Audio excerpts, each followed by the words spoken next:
రంగరాజు పెళ్లి కథ రాసిన వారు మాచిరాజు కామేశ్వరరావు గారు. రంగరాజుకు పాతికేళ్లు వస్తున్నా బాధ్యతలు తెలియవు. తండ్రి వాడికి ఏ బాధ్యత అప్పగించకుండా పెంచి పెద్ద చేశాడు. దానికి తోడు వాడికి చదువైనా అంతగా అబ్బలేదు. వాడు తిని తిరుగుతూ స్నేహితులతో పోచుకోలు కబుర్లు చెబుతూ కాలం గడిపాడు. వాళ్లకు చెప్పుకోదగిన ఆస్తిపాస్తులు కూడా లేవు. అయినా వాడికి పిల్లనియ్యటానికి ఎంతోమంది ఆరాటపడ్డారు. ఎందుకంటే వాడు చాలా అందంగా ఉండేవాడు. నీ అందానికి తోడు ఏదన్నా ఉద్యోగం చూసుకున్నావంటే అప్సరసలాంటి అమ్మాయి వస్తుంది అనేవాళ్ళు వాణ్ణి ఎరిగిన వాళ్ళు. మా నాన్న సంపాదనతో ఇంకో మనిషిని పోషించలేకపోతామా అనేవాడు రంగరాజు. పనిచేయటం మాట వింటే వాడికి తేళ్ళు జేరెలు పాకినట్టుంటేది. ఇలా ఉండగా ఒకనాడు రంగరాజు స్నేహితుడు పొరుగుళ్ళో ఏదో సంబంధం ఉన్నదని తెలిసి చూసి వచ్చి తన అనుభవం ఇలా చెప్పాడు. పిల్ల అప్సరస, కట్టుకుపోయినంత ఆస్తికి వారసురాలు. కానీ పిల్ల తల్లి దుర్గమ్మ తన కూతురి అందానికి నేను తగనని నా మొహానే అనేసింది. నువ్వు వెళ్ళి చూడు, ఆ పిల్లను చేసుకోగలిగితే నీకు ఉద్యోగం అక్కర్లేదు, హాయిగా ఇల్లరికం ఉండిపోవచ్చు. రంగరాజుకు ఈ ఆలోచన బ్రహ్మాండంగా నచ్చింది. మర్నాడు వాడు తండ్రికి కూడా చెప్పకుండా పొరుగురు వెళ్ళాడు. దుర్గమ్మ ఇల్లు తేలికగానే దొరికింది. రంగరాజు తలుపు తట్టగానే దుర్గమ్మ స్వయంగా వచ్చి తలుపు తీసి, ఎవరు నువ్వు?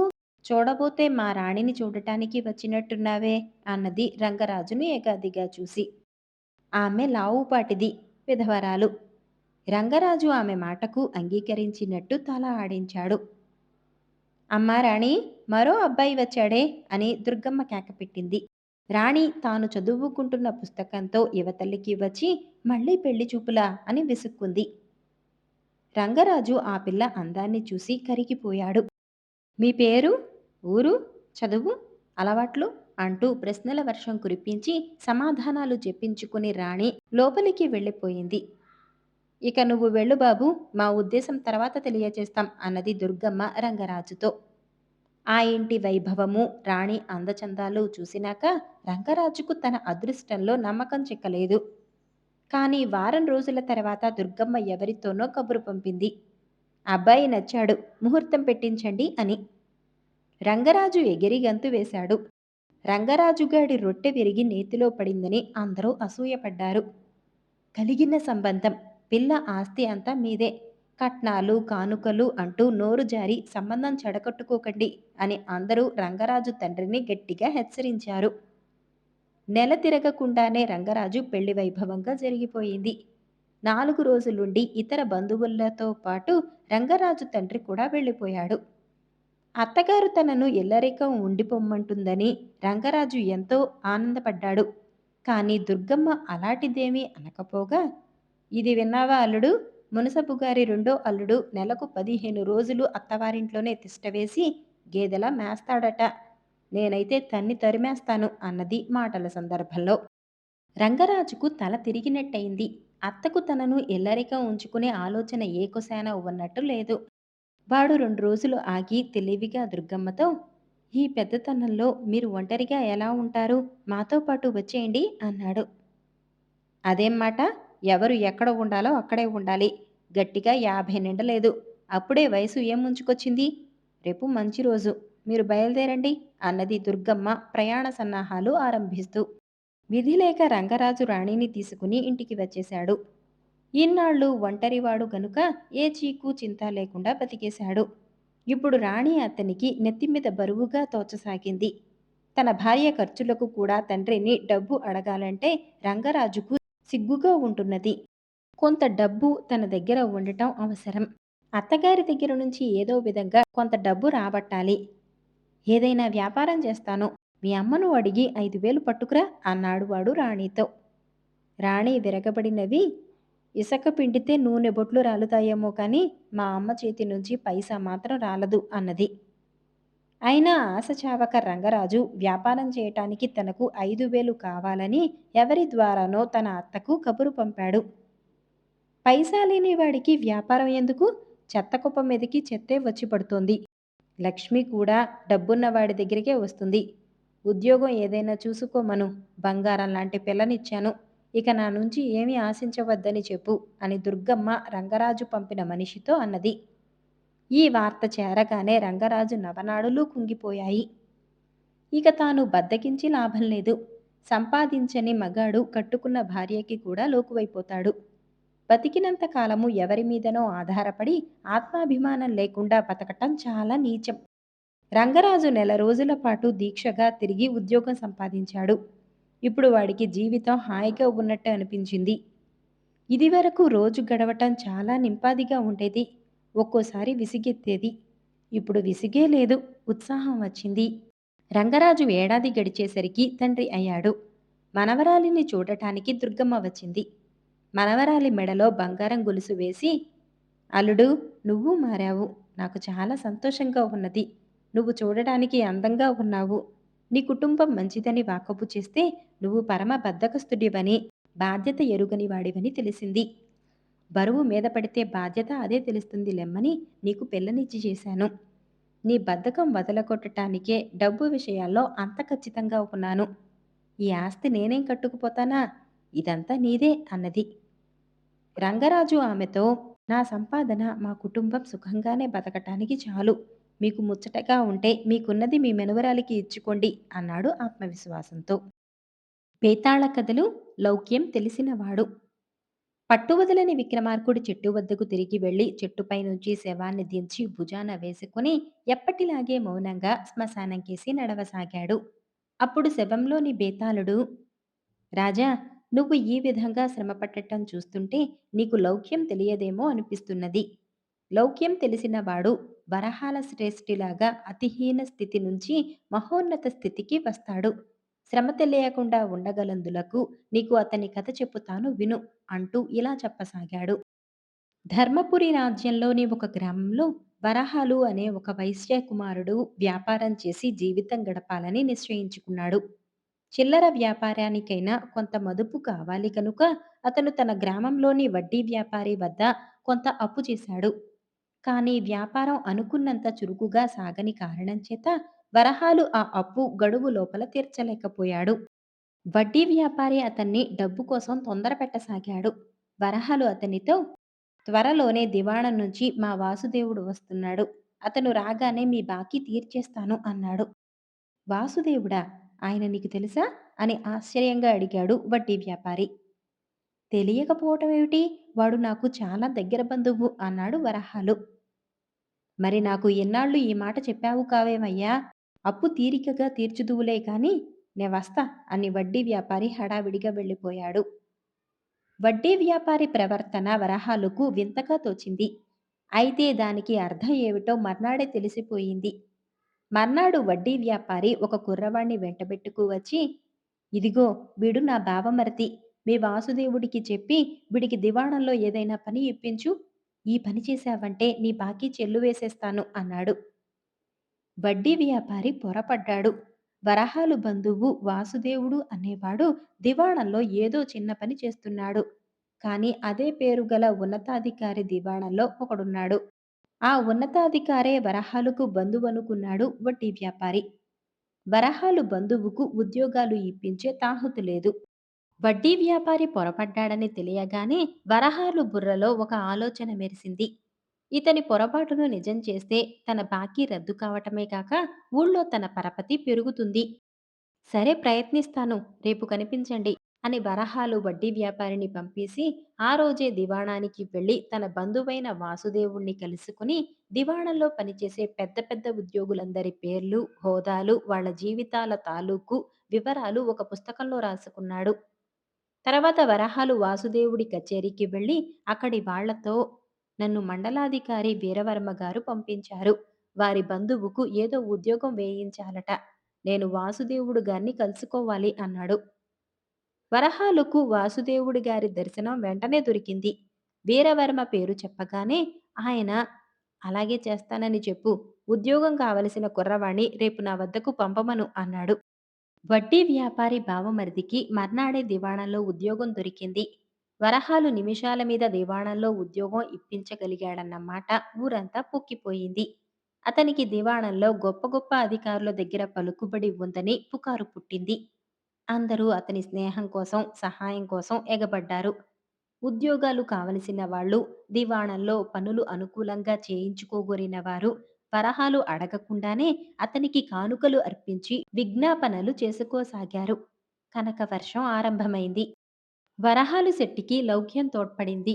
సేనాపతి, కోశాధికారి, మండలాధికారి, న్యాయాధికారి, దుర్గాధిపతి లాంటి అత్యున్నతోద్యోగులందరికీ అతను ఇతరుల మిత్రుడిగా పరిచయమయ్యి క్రమంగా వారికే స్వయానా మిత్రుడయ్యాడు.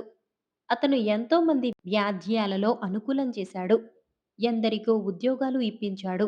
లక్షలు ఆర్జించి ఏకంగా రాజధానిలోనే భారీ ఎత్తున వర్తకం ప్రారంభించి వరహాల శ్రేష్ఠిగా రాజు దృష్టిలోనూ మంత్రుల దృష్టిలోనూ ఘరానా మనిషిగా గుర్తింపు పొందాడు.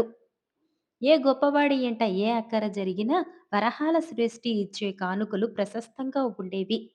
రాజుగారి కుటుంబంలో పుట్టినరోజులు, బారసాలలు, వివాహాలు లాంటివి జరిగినప్పుడు వరహాల శ్రేష్ఠి వినయంగా చిన్న కానుక అంటూ వెలలేని రత్నాలు ఇచ్చుకోగల స్థితికి వచ్చాడు. ఇప్పుడు అతను కాకి చేత కబురు చేయిస్తే దివాణంలో ఏ పని అయినా అవుతుంది. ఒకసారి రాజుగారి జన్మదినానికి ఒక ప్రత్యేకమైన విందు జరిగింది. అందులో చాలా ఉన్నత పదవులలో ఉన్నవారు మాత్రమే పాల్గొన్నారు. ఆ సందర్భంలో ఒకరికొకరే తాము ఎలా పైకి వచ్చినది దాపరికం లేకుండా చెప్పసాగారు. వారిలో వరహాల శ్రేష్ఠి కూడా ఉన్నాడు. అందరూ అంతో ఇంతో నిజం దాచారు కానీ వరహాలు మాత్రం ఉన్నది ఉన్నట్టు చెప్పేశాడు. అతని కథ అంతా విని హర్షించి చప్పట్లు కొట్టారు. మీ అందరికన్నా శ్రేష్ఠి లౌక్యం చాలా గొప్పది అని రాజుగారు వరహాలును ప్రశంసించాడు. బేతాళుడి కథ చెప్పి, రాజా, వరహాలు లౌక్యం గలవాడే కావచ్చు. కానీ అతను చేసింది మోసమే కదా! ఆ మోసం ద్వారా అతను ఒక వంక లాభం పొందుతూనే ఉన్నాడు కదా! అతన్ని అందరూ హర్షించటానికి, రాజుగారు మెచ్చుకోవటానికి కారణం ఏమిటి? దీనికి సమాధానం తెలిసి కూడా చెప్పకపోయావో నీ తల పగిలిపోతుంది అన్నాడు. దానికి విక్రమార్కుడు, ప్రపంచంలో కొందరు ఉన్నత స్థాయిలోనే పుడతారు, కొందరు ఉన్నత స్థాయిని చేరుకుంటారు. ఈ రెండో రకం వాళ్ళకే లౌక్యం అవసరం. రాజు కొడుకులు, మంత్రి కొడుకులు ఉన్నత వర్గంలో ఉండటానికి లౌక్యం అవసరం కాదు. వరహాలు ఒకసారి ఉన్నత వర్గంలోకి చేరినాక అతనికి లౌక్యం అవసరం లేదు. కానీ చిల్లర కొట్టు పెట్టుకోవటానికి డబ్బులు లేని దశ నుంచి రాజధానిలో ఉన్నత వర్తక శ్రేష్ఠి దశను చేరుకున్న వరహాలు లౌక్యం నిస్సందేహంగా అసాధారణమైనది. ఒకసారి ఏ వ్యక్తికైనా ఉన్నతి లభించినాక అది ఎలా లభించినది ఎవరూ పరీక్షించరు. అలా పరీక్షించటం ప్రారంభిస్తే లౌక్యం పైకి వచ్చిన వారందరూ దండనార్హులే అవుతారు. ఫలించని లౌక్యం మాత్రమే శిక్షకు గురి అవుతుంది అన్నాడు. రాజుకు ఈ విధంగా మౌనభంగం కలగగానే బేతాళుడు శవంతో సహా మాయమై తిరిగి చెట్టెక్కాడు. సారంగుడి వైరాగ్యం. రాసినవారు వసుంధర గారు. సుదర్భ దేశంలో అన్ని రకాల దురాచారాలు ఉండేవి. అంటరానితనం ఉండేది. పంచములను ఊరికి దూరంగా ఉంచేవాళ్ళు. ఆడపిల్లలకు కట్నాలు పోస్తే కాని పెళ్లిళ్ళు అయ్యేవి కావు. అధికారులు లంచాలు మరిగారు. ఉన్నవాళ్ళు లేనివాళ్ళు కూడా తాగుడు మరిగి డబ్బు తగలేసుకుని ఆరోగ్యాన్ని కూడా కోల్పోయేవారు. సుదర్భ దేశంలోనే సారంగుడనే మహాత్ముడు ఉండేవాడు. దేశంలో దురాచారాలు పోగొట్టాలంటే ప్రజలలో హెచ్చుగా ఉన్న నిరక్షరత నిర్మూలించాలని తీర్మానించుకుని అక్షరాస్యత పెంచటానికి, దురాచారాల నిర్మూలనకు పెద్ద ఎత్తున ఉద్యమం లేవతీశాడు. తన ఉద్యమాన్ని చాలామంది వ్యతిరేకించినా ఆయన లక్ష్య పెట్టలేదు. యువకులు అధిక సంఖ్యలో ఆయనను బలపరిచారు. రాజు ఆ ఉద్యమాన్ని అణచటానికి యత్నించాడు. సైనికులు కూడా ప్రజలతో చేరిపోయి రాజును పడగొట్టారు. సారంగుడే దేశానికి రాజు కావాలని ప్రజలు ఏకకంఠంగా కోరారు. అయితే సారంగుడికి రాజ్యకాంక్ష లేదు.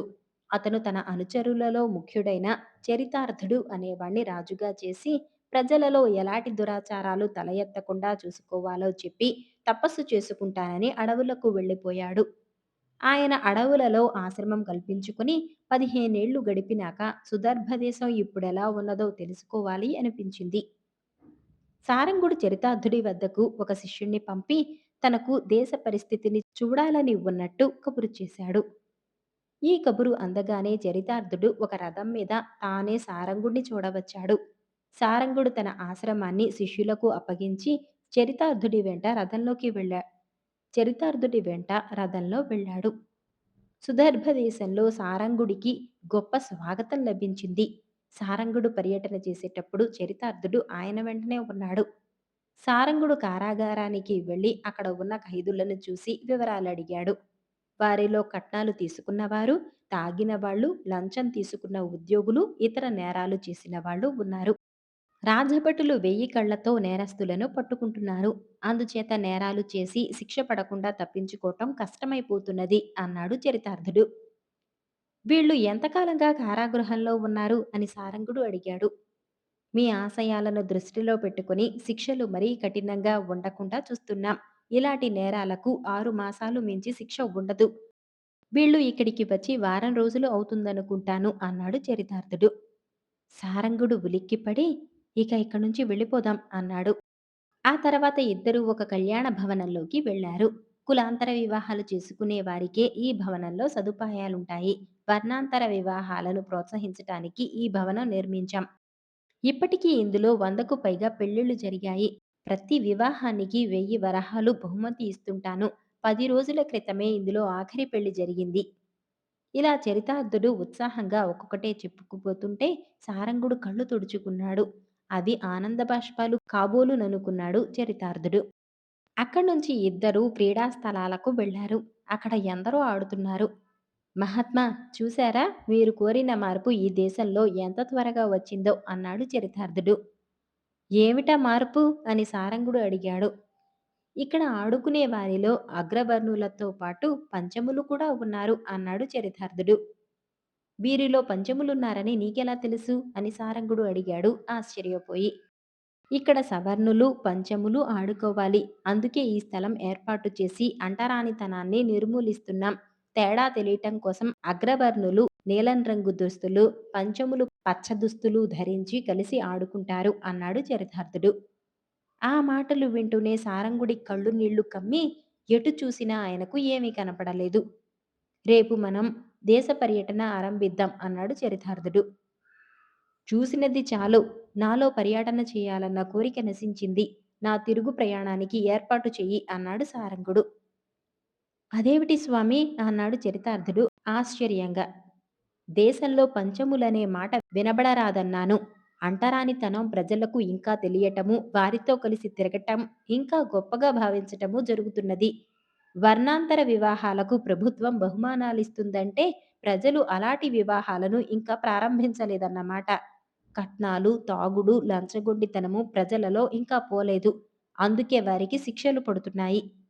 రాజువైన నువ్వు ఈ మాత్రం గ్రహించక ఏదో సాధించాననుకొని గర్వపడుతున్నావు. దురాచారాలు చట్టాలతో పోవు. ప్రజల మనసులో పరివర్తన తీసుకురావాలి. నా శిక్షణలో ప్రజానాయకుడివైన నీ పరిపాలనలో పరిస్థితి ఎలాగుంటే ఇంకొకరు రాజై ఎంతకన్నా హెచ్చు చేస్తారన్న ఆశ నాకు లేదు. నిన్ను సరి అయిన ప్రజానాయకుడిగా భావించిన నా నిర్ణయం తప్పు. ఒకసారి తప్పు చేశాక మళ్ళీ తప్పు చేయనని నమ్మకమేమిటి? అందుకే నాకు విరక్తి కలిగింది. నీకు తోచిన విధంగా నువ్వు రాజ్యం ఏలు. నేను నా ఆశ్రమానికి పోతాను. మళ్ళీ సుదర్భ దేశంలో అడుగు పెట్టను అన్నాడు సారంగుడు. ముసలావిడ సొరకాయ బుర్ర. రాసిన వారు చౌదరి గారు.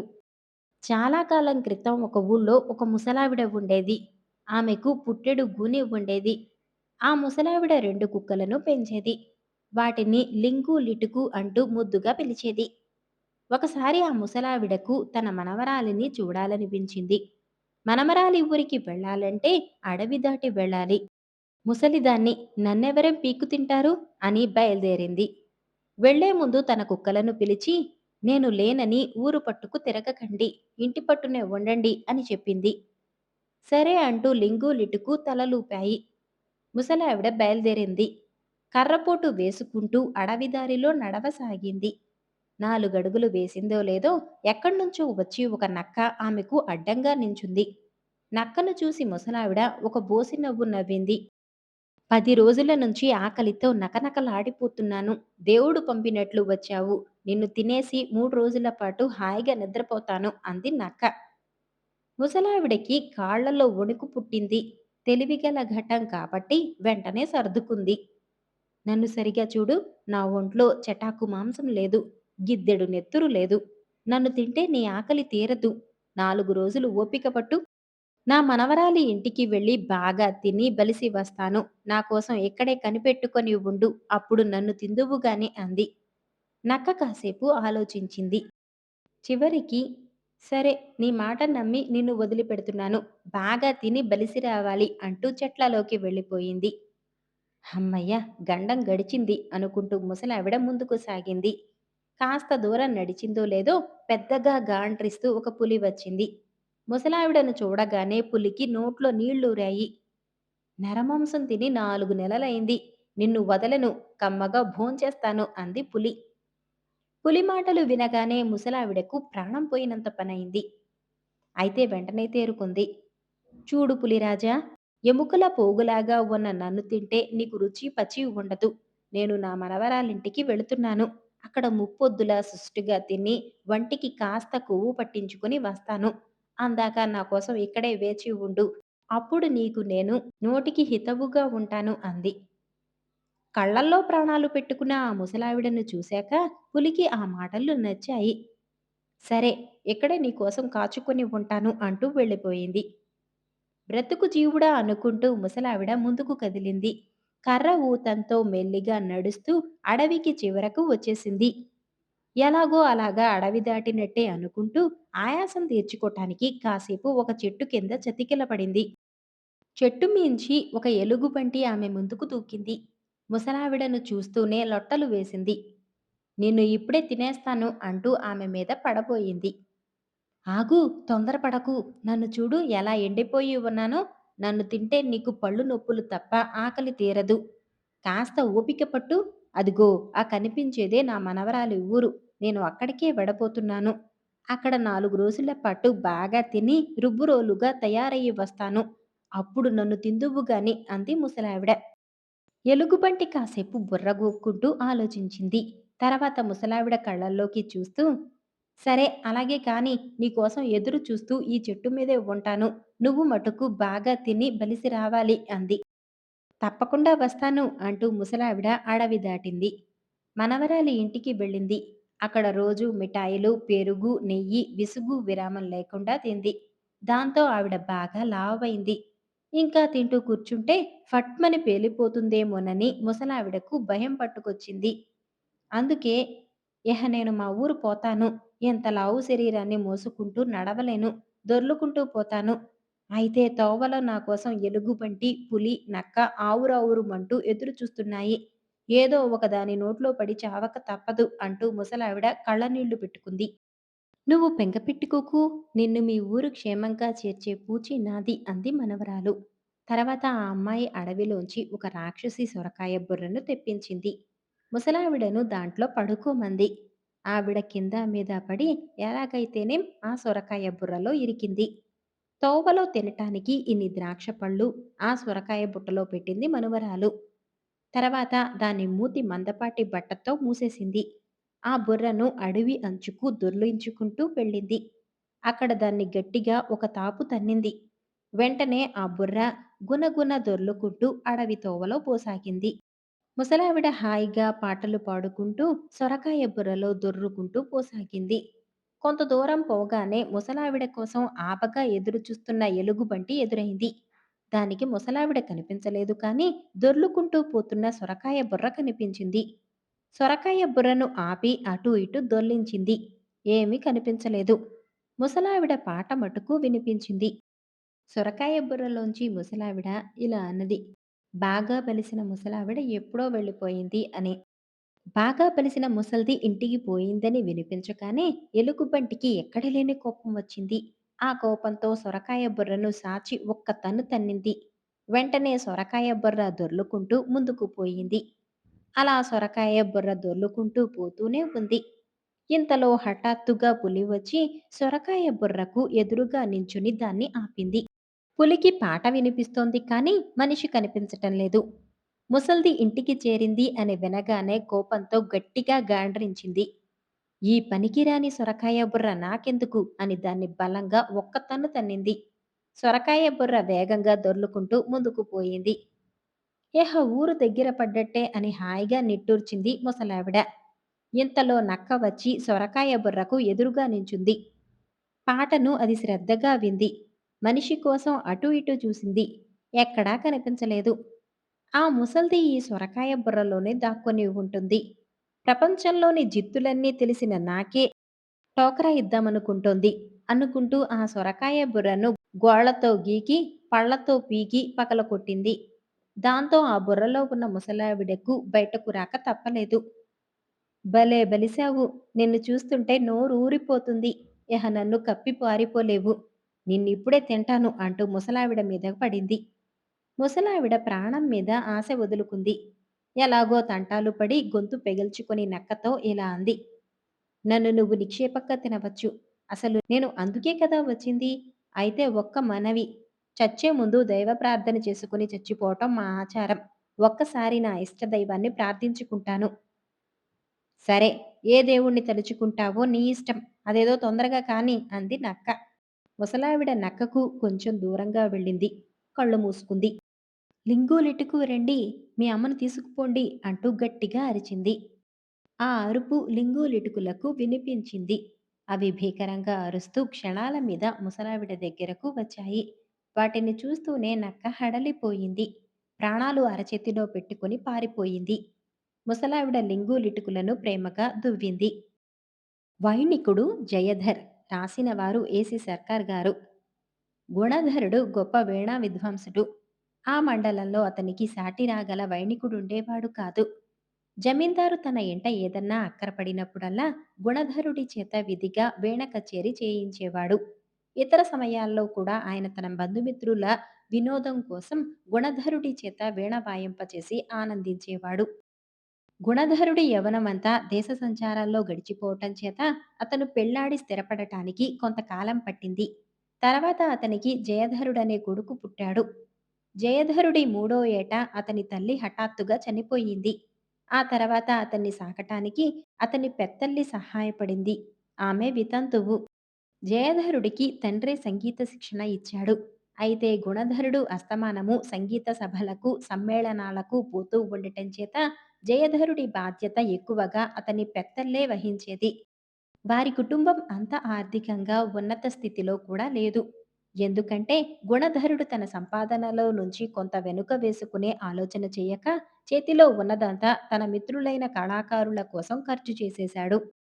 జయధరుడు 20 ఏళ్లు నిండేసరికి మంచి ప్రతిభగల వైణికుడిగా తయారయ్యాడు. అతని వాద్యం విని మెచ్చుకొని వారు లేరు.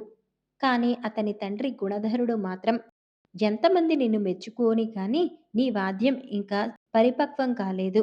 నీ గానకళ ఆధారంగా నువ్వు జీవనోపాధి కలిగించుకునే స్థితి ఇంకా ఏర్పడలేదు. కావాలంటే నువ్వు కచేరీలు చెయ్యి. కానీ నీ సంగీతాన్ని డబ్బుకు అమ్ముకోకు. సంగీతం వృత్తిగా పెట్టుకోకు.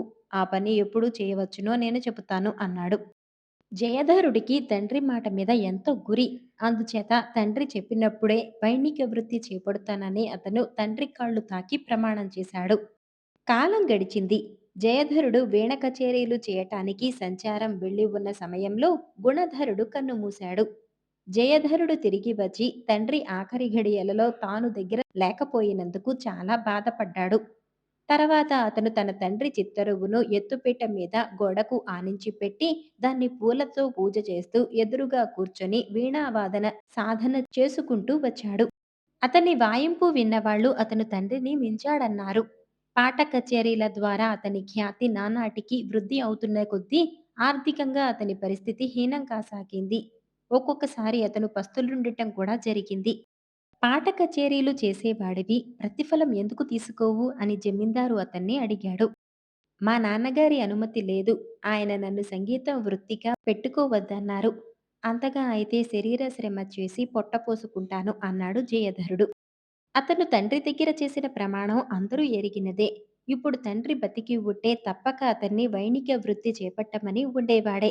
ఎలాగైనా అతనికి వీణ ద్వారా జీవనోపాధి కలిగించాలని అతని మిత్రులు, అభిమానులు గట్టి పట్టుపట్టారు. జమీందారు తన మిత్రులందరితోనూ సంప్రదించాడు. వారిలో ఐంద్రజాలికుడు సోమనాథుడు కూడా ఉన్నాడు. మనం జయధరుడి తండ్రిని ప్రార్థించి జయధరుడు వైణిక వృత్తి అవలంబించటానికి అనుమతి సంపాదిస్తే పని జరగదా అన్నాడు సోమనాథుడు. చచ్చిపోయిన వాడి అనుమతి ఎలా సంపాదించటం అన్నారు మిగిలిన వాళ్ళు ఆశ్చర్యంగా. అదంతా నాకు వదిలేయండి. మీరు నాకు అండగా ఉండండి చాలు అన్నాడు సోమనాథుడు. జమీందారు జయధరుడితో ఊళ్ళో ఒక గణాచారి ఉన్నాడు. పూనకం వచ్చినప్పుడు చచ్చిన వాళ్లతో మాట్లాడతాడు. అతని ద్వారా నీ తండ్రి నుంచి నువ్వు వైణిక వృత్తి చేపట్టటానికి అనుమతి సంపాదిస్తాం. ఏమంటావ్ అన్నాడు. జయధరుడు కొంచెం పస్తాయించి తన పెత్తల్లిని సంప్రదించిన మీదట జమీందారుతో అలాగే చేయండి అన్నాడు. అదృష్టవశాన గుణధరుడి తద్దినం దగ్గరలోనే ఉన్నది. ఆ రోజు ఒక దీర్ఘకాయుణ్ణి తీసుకువచ్చారు. అతను గుణధరుడి చిత్తరువుకు ఎదురుగా కూర్చుని కొంతసేపు ధ్యానంలో ఉండి పూనకం వచ్చిన వాడిలా కనిపించాడు. అతను మారిన గొంతుతో చిన్న తెల్ల కాగితం ముక్క తీసుకుని దాన్ని కాగితపు సంచిలో పెట్టి అంటించి చిత్తరువు ముందు ఉంచండి. కొంతసేపైన తర్వాత కాగితం సంచి చించి కాగితం ముక్క తీసి చూడండి అన్నాడు. జమీందారు గారి ఇంటి నుంచి కాగితపు సంచి, కాగితం ముక్క వగైరా వచ్చాయి. కాగితం ముక్క కాగితపు సంచి కన్నా చిన్నదిగా ఉండి అందులో పట్టింది. దాన్ని సంచిలో పెట్టి అతికించి చిత్తరువు ముందు ఉంచారు. కొంచెం సేపు అయ్యాక సంచి చించి కాగితం ముక్క పైకి తీసి చూస్తే దానిమీద గుణధరుడి దస్తూరితో ఇలా రాసి ఉన్నది: వైణిక వృత్తి అవలంబించటానికి అనుమతిస్తున్నాను నాన్న. జయధరుడు ఆ కాగితం తీసుకుని కళ్ళకు అద్దుకొని తండ్రి చిత్తరువు ముందు ప్రణమిల్లి, నాన్న, నీ అనుమతి అయింది కనుక వైణిక వృత్తిలో ప్రవేశిస్తాను. నీ ఖ్యాతికి కళంకం రాకుండా చూడటానికి ప్రయత్నిస్తాను అన్నాడు. అటు తర్వాత జయధరుడి పైన కనకవర్షం కురిసింది. ఇదంతా సోమనాథుడి ఇంద్రజాలం మహిమ. అతను ఒకే ప్రమాణం గల రెండు తెల్ల కాగితం ముక్కలు తీసుకుని ఒకదాని మీద గుణధరుడి దస్తూరిని అనుకరిస్తూ సందేశం రాశాడు. అలా రాసిన కాగితం ముక్కను ఒక మామూలు కాగితపు సంచిలో పెట్టి దానిని సంచి మూత వైపు ఉంచాడు. తర్వాత అతను అలాంటిదే మరొక కాగితం సంచి తీసుకుని దాని రెండు పక్కలు దిగువన భాగం తీసేసి చిరునామా రాసే పక్కన మూత తట్టు ఉండేటట్టు మొదటి సంచిలో పెట్టాడు. ఇలా చేయటం వల్ల కాగితపు సంచిలో ఒక రహస్యపు అర ఏర్పడింది. తెల్ల కాగితం ముక్కను అందరూ పరీక్షించి సంచిలో పెట్టేటప్పుడు సంచి ఖాళీగా ఉన్నట్టే కనపడింది. సంచిని అంటించేటప్పుడు సోమనాథుడు రెండు మూతలు కలిపి అంటించేశాడు. తర్వాత సంచిని చింపి కాగితం ముక్కను పైకి తీసేటప్పుడు తెల్ల కాగితం రహస్యపు అరలో ఉండిపోయి సందేశం గల కాగితం ముక్క పైకి తీయబడింది. జమీందారు ఆ సంచిని అప్పటికప్పుడే తీసేసుకుని తన జేబులో పెట్టేసుకున్నాడు. మరిన్ని మంచి కథల కోసం వీడియోని లైక్ చేసి ఛానల్ని సబ్స్క్రైబ్ చేసుకోండి. ధన్యవాదాలు.